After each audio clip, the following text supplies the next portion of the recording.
Kick Sauber have announced that Gabriel Bortoleto will race for the team in Formula One next season, joining Nico Hülkenberg and completing their lineup. The 2023 FIA Formula 3 champion has continued his impressive ascent up the FIA pyramid this season and currently leads the Drivers' Championship in Formula 2. He is in contention to become the first driver since Oscar Piastri to win the F3 and F2 titles in back-to-back seasons. The team under Mattia Binotto's leadership have been hesitant about committing themselves to a driver, spending most of the year evaluating various options. Speaking about his promotion to F1 for next year, Bortoleto said that the project at Sauber, soon to become the Audi Works team, was a huge opportunity and one he was thrilled to be part of. Valtteri Bottas and Zhou Guanyu will part ways with Sauber at the end of this season. In Brazil last weekend, Bottas said doing a new deal with Sauber was still what I'm pushing for with Mattia.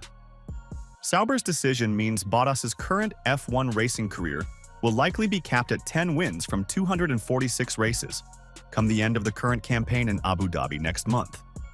But he could yet see more action with his former team, after saying returning to what he called the Mercedes family at Interlagos was for sure one option, and I would consider it.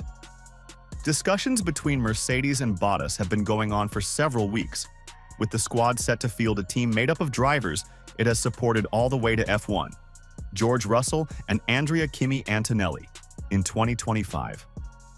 Although the path back to the full-time racing driver from a reserve role is difficult, F1 has had a surge in super sub appearances in recent years.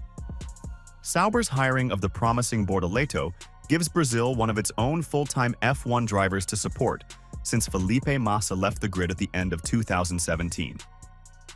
This is the culmination of a two-year period whirlwind, few years for Bortoleto, who scarcely featured on the radar of most in the F1 paddock until he started winning races in Formula 3, and, eventually the title, in his debut season. McLaren promptly snapped him up for its junior team, but was adamant that it would not stand in his way if an F1 seat became available.